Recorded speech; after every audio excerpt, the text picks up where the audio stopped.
The Honest Girl. A mother and a father had a daughter who grew from a baby into a beautiful girl.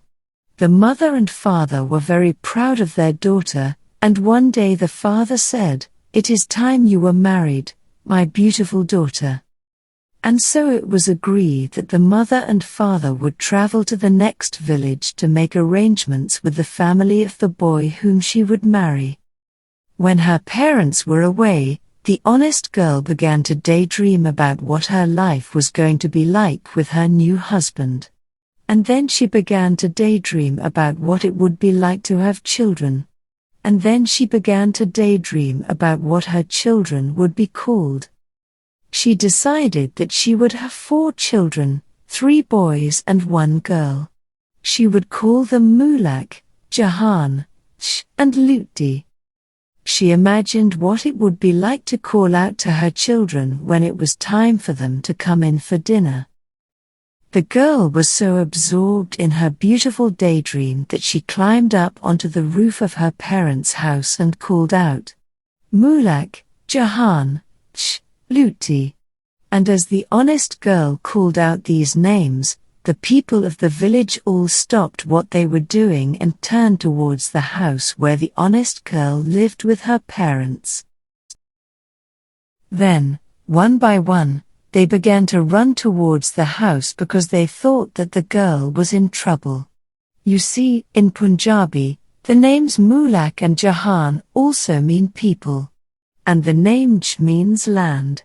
And, although Luti is a name one might give to a daughter, it can also mean I am being attacked. And so you might understand why all of the villagers began to run towards the house where the honest girl was standing upon the rooftop calling out the names of her imagined children.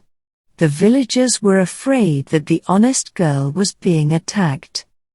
But even stranger, at that very moment there was indeed a group of thieves who were trying to sneak into the house where the honest girl lived.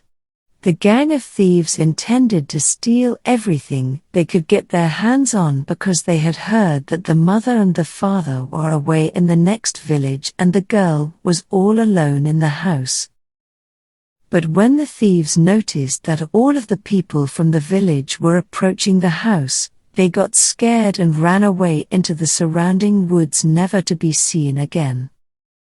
As the villagers arrived at the house, they called up to the honest girl, "What is wrong, my child? Who is attacking you?" And the honest girl replied, "There is nobody attacking me. I was just calling out to my children." "But you are not yet married," said one villager. "And you do not yet have children," protested another.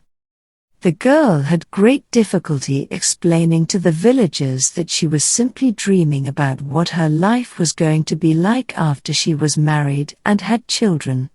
The villagers were not impressed at all. They accused the honest girl of daydreaming and causing trouble and not thinking before she spoke. But then a wise man appeared from behind the house and explained to the assembled crowd how he had seen a group of thieves running from the house, and how the villagers had scared them away and saved the honest girl from a terrible fate. He said, "Mulak and Jahan are the names we give to our people. This is the name we give to our land. And when this honest girl called out to the people of her land, you all came. When she called out Luti, you were all here to help her in her time of need. Does this not prove that you are all good people?" The villagers had to agree with the wise man, and they were all very proud that they had saved the honest girl from the thieves. Then the wise old man looked at the girl and said, "Perhaps it is also true that it is a good thing for a young person to daydream once in a while. After all," he said with a smile, "look what became of your daydream and how it saved you on this day." Soon after, the mother and father returned to the village and the honest girl was married to her handsome husband. Daydreams come true. The years passed, and the girl did indeed become the mother of 4 beautiful children. She never forgot about what the wise man had said to her on that day, and she often reminded her children that it was a good thing for a young person to dream from time to time because amazing things come from dreams.